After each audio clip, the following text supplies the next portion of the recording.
एक और फोरकास्ट है कि आज रात से मुल्क के मुख्तलिफ इलाकों में, जिसमें रावलपिंडी इस्लामाबाद के साथ साथ जो पोठवार डिवीज़न है और इसके अलावा जो पेशावर वैली है और साथ साथ जो है आज़ाद कश्मीर के अंदर शदीद बारिशों की फोरकास्ट है। और ये बताया जा रहा है कि इससे भी इस सिलसिले के अंदर भी शदीद बारिशें, क्लाउड बर्स्ट और सैलाब की सूरत हाल पैदा हो सकती है। अलर्ट जारी कर दिया है आज NDMA ने भी।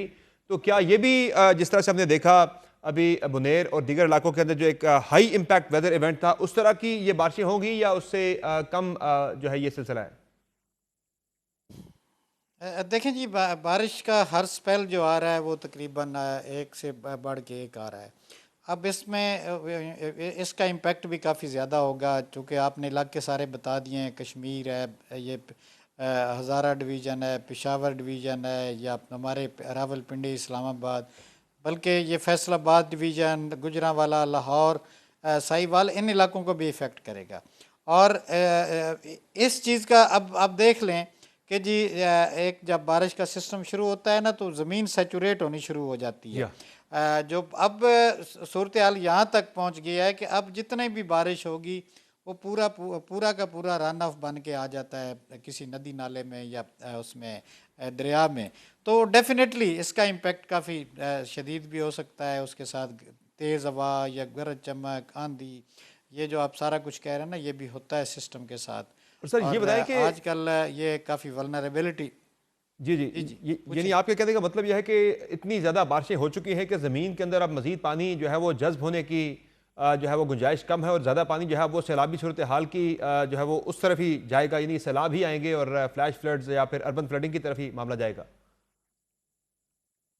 बिल्कुल, अगर आप ये फ्लड्स की हिस्ट्री देखें ना, तो फ्लड्स की हिस्ट्री में आपको ज़्यादा फ्लड्स जो है ना, वो अगस्त के आखिर में और सितंबर में मिलेंगे, जितने भी मेगा फ्लड्स आए हुए हैं। चाहे वो 1988 वाला है, चाहे 1992 वाला है, या इसके बाद भी जितने भी हैं, वो यही है कि सैचुरेशन लेवल एक होता है ज़मीन में पानी जज़ब करने का।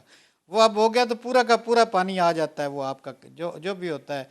और इसलिए भी ये जो चीज़ मैंने आपको बताई ना, कि इसलिए भी ज़्यादा खतरात होते हैं। और इसके साथ साथ ये जो एक्सट्रीम वेदर इवेंट्स हैं, इनकी बड़ी वजह जो है वो ग्लोबल वार्मिंग ही है कि टेम्परेचर जो है वो राइज हो रहे हैं, और उसकी वजह से जो है वो हवा का कम दबाव भी साथ जब आता है तो उससे ये शदीद बारिशें हो रही हैं पाकिस्तान के अंदर। देखें समर, पिछले दिनों ना 5-6 दिन पहले हमने ना एक एडवाइजरी इशू की थी। उसमें हमने टेम्परेचर्स जब देखे थे कि जी हमारे पास जो नॉर्मल टेम्परेचर से किस जगह पे कितने ज़्यादा टेम्परेचर हैं, तो हमारे पास जितना भी हमारा शुमाली इलाका जात थे, वहाँ पे टेम्परेचर जो थे ना 7 से 9 डिग्री तक ज़्यादा जा रहे थे। यानी अक्सर इलाकों में, ये जैसे आप कह लें कि हुंजा, गिलगित, ये इन इलाकों में जितने भी हमारे, और ये सारे स्नो कवर्ड या ग्लेशियर के इलाके थे। जब वो वार्निंग दी है ना, तो उसके साथ इम्पैक्ट में हमने लिखा था कि ये बहुत ज़्यादा ख़तरनाक है और इससे काफ़ी ज़्यादा यानी ग्लो ऑफ इवेंट्स हो सकते हैं।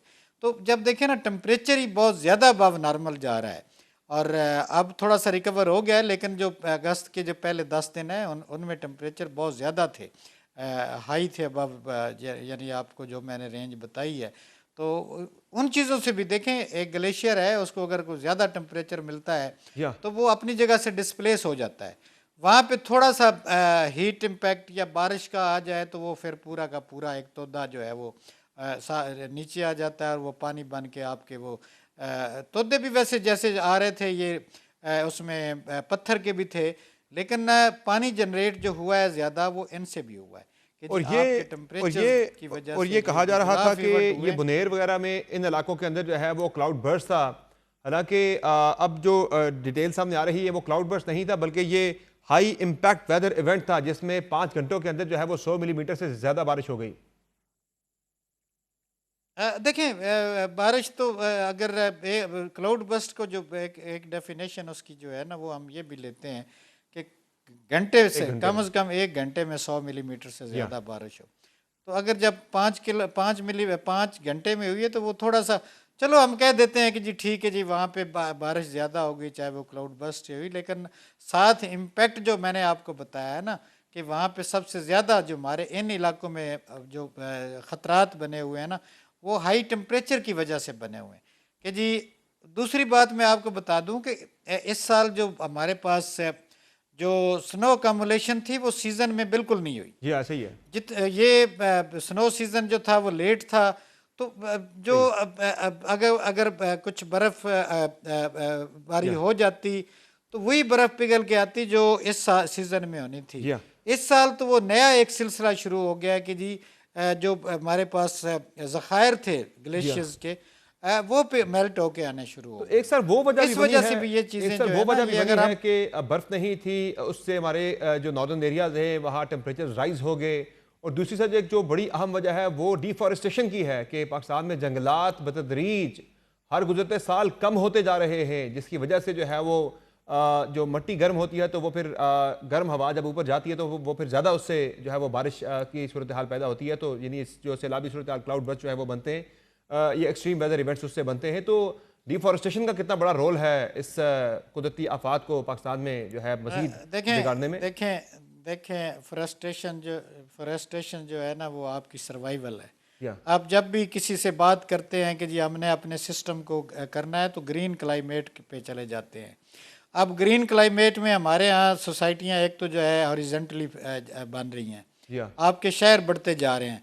शहरों के बढ़ने की वजह से भी आपके शहर जो बड़े हैं ना वो हीट आइलैंड का कंसेप्ट भी देते हैं या कि जी आपका जो स्ट्रक्चर होता है वो आपका बहुत ज़्यादा जल्दी गर्म हो जाता है और फिर वो हमें हीट इमिट करता है। या तो ये चीज़ें जो है अब हमारी टेक्नोलॉजी है, हमें थोड़ा सा ये सोचना चाहिए कि हमें वर्टिकली जाना चाहिए। दुनिया में जहाँ पे भी बड़े बड़े शहर हैं वो ज़्यादा हम आप जैसे आपको पता है कि जी हम जब शहर हमारे फैलते जाएंगे तो डेफिनेटली आप ग्रीनरी को कम करते जाएंगे, ग्रीनरी कम होगी तो आपका क्लाइमेट डेफिनेटली या इफेक्ट होगा। तो ये चीज़ें हमारे माहौल पे तो और असरअंदाज सर हो रही हैं। और सर ये भी बताएं कि आज चेयरमैन एनडीए में तो ये बता रहे थे कि जो अब तक हुआ है वो 50% है, 50% बारिशें भी मजीद होनी है। 10 सितंबर तक का वो बता रहे हैं कि ये सिलसिला जारी रहेगा, मजीद जो स्पेल आने हैं वो 10 सितंबर तक आएंगे। तो ये मानसून जो है ये 10 सितंबर तक ही आप देख बिल्कुल लें, मैं अभी तो अब कि उससे आगे भी ये जो है वो जा सकता है, जो पोस्ट मानसून जो होती आगे है बारिशें। आगे आगे भी जा सकता है।